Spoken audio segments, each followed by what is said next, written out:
इस तरह की काम नहीं होना चाहिए। जब उदयपुर का हुआ, मुझे बताइए मानक जी, पूरे देश के मुसलमान ने वन टोन में आके उस घटना की निंदा की। कोई रिलीजन सिखाता नहीं है कि आप तलवार लेके किसी का गला काट। वारिस पठान वकील किसको बेवकूफ बना रहे हैं आप यहाँ? आज जो आप लोग कह रहे हैं ना कि हम इनका समर्थन नहीं करते, मैं लिख के देता हूं आपको, लिख के। आप कल इनका केस लड़ते हुए नजर आएंगे और इस देश ने ऐसा देखा है, आधार पर कह रहा हूं।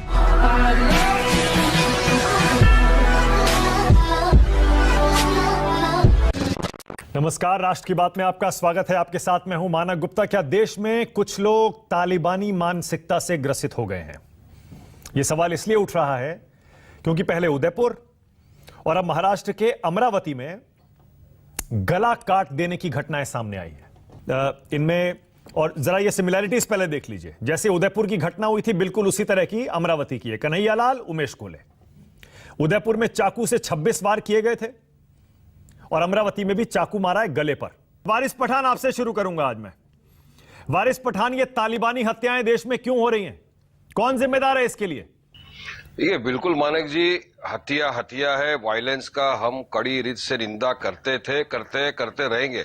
हम किसी हत्या का समर्थन नहीं करते। और जो भी हत्यारे हैं, चाहे वो उदयपुर के अंदर मारा हो, चाहे अमरावती के अंदर मारा हो, चाहे रहबर खान, पीलू खान आदियाती को मारा हो, तो जिसने भी कानून कायदा अपने हाथ में लिया और इस तरह की हत्याएं की, तो हम तो यही चाहते हैं कि उनको कोर्ट में ले जाया जाए अरेस्ट करके, और जो भी कानूनी प्रतिक्रिया करके उसको सजा दी जाए।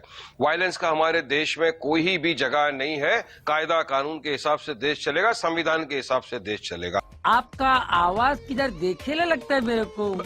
अभी तो सिर्फ शेरनियां बाहर निकली है और तुम्हारे पसीने छूट गए। और समझ लो, अगर हम लोग साथ में आ गए तो क्या होगा। मान गए उस्ताद, छेड़ दिया तुमने जिहाद। जब उदयपुर का हुआ, मुझे बताइए मानक जी, पूरे देश के मुसलमान ने वन टोन में आके उस घटना की निंदा की, कहा ये नहीं होना चाहिए। वहीं पर एक मर्तबा राजस्थान के अंदर ही एक वेस्ट बंगाल का लेबर था फुजुल, उसको जला दिया गया था, उसका वीडियो निकाला, कितने लोगों ने उसका समर्थन भी किया था। तो ये नहीं होना चाहिए ना। रेडिकलाइजेशन को रोकना सरकार की, आम नागरिक की, आपकी मेरी प्रथम जिम्मेदारी है। मैं वो जिम्मेदारी को लेकर सबके सामने बात कर रहा हूं, आपके सामने बयान कर रहा हूं, ये वाला। अब चिल्लाइए मत ना। सवाल सुना है, सवाल पूछा है तो जवाब भी सुनने की क्षमता रखिए। बस या क्वेश्चन पेपर ही लेकर आए हैं खाली?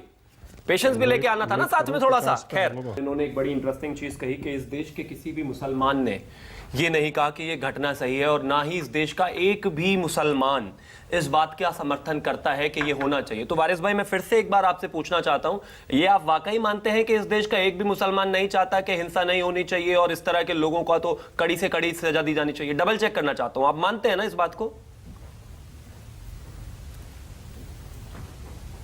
देखिए, बिल्कुल जमात हिंद के दो जो संगठन है, उन्होंने, all India Muslim personal law board ने, हमारी पार्टी ने, ऐसा जो मुख्तलिफ जितने भी बड़े बड़े रिलीजियस इदारे हैं मुसलमानों के, उन सब ने कंडेम किया है। ठीक है, उन सब ने कंडेम किया है। ठीक है सर, ठीक है। और कौन चाहिए? अब ये नहीं, कोई नहीं चाहिए सर, मुझे तो कोई चाहिए ही नहीं। मुझे तो आपका ये सवाल भी चाहिए नहीं था, बट मैंने बड़े बड़े इदारे कंडेम कर, बताइए ना, लेकिन अफजल की मौत पे किसने किया था? इनवाइट किया था चाय के लिए, अब खाना क्यों खा रहे हैं? रुकिए ना जरा, मुझे चेक करो, मैं बोलूंगा। रुकिए जरा, रुकिए। 38 आतंकवादी जिनको अहमदाबाद कोर्ट ने सजाए मौत दे दी अहमदाबाद ब्लास्ट केस में, उनका केस जमीयत उलेमाए हिंद लड़ रहा है। और आप यहां बैठकर मुझे कह रहे हैं कि गर्दन उतारने वालों का इस देश के लोग समर्थन नहीं करते, या मुस्लिम आउटफिट समर्थन नहीं करते। कमलेश तिवारी की जिन 5 लोगों ने गर्दन काट दी, उन 5 लोगों का केस जमीयत उलेमाए हिंद लड़ रहा है कोर्ट में।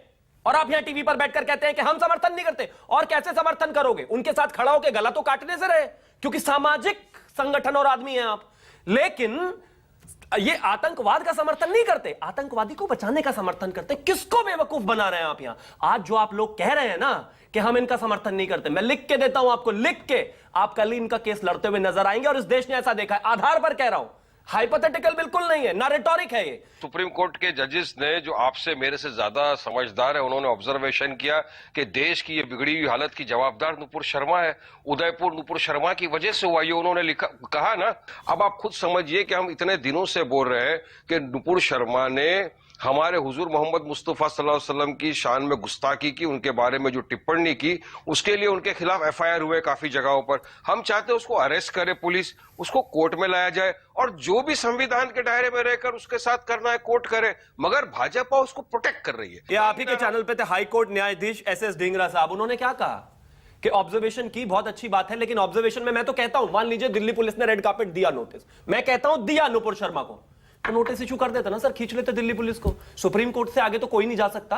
और जो सुप्रीम कोर्ट की दुहाई दे रहे हैं मेरे बराबर वाली विंडो में बैठ के, इनके ही असद साहब कहते थे क्या राम मंदिर पे, सुप्रीम कोर्ट सुप्रीम है, इनफेलेबल नहीं है, मतलब वहां इनफेलेबल नहीं था, यहां इनफेलेबल नहीं है। ऐसा मत कीजिए, हिपोक्रेसी ये देश सब याद रखता है।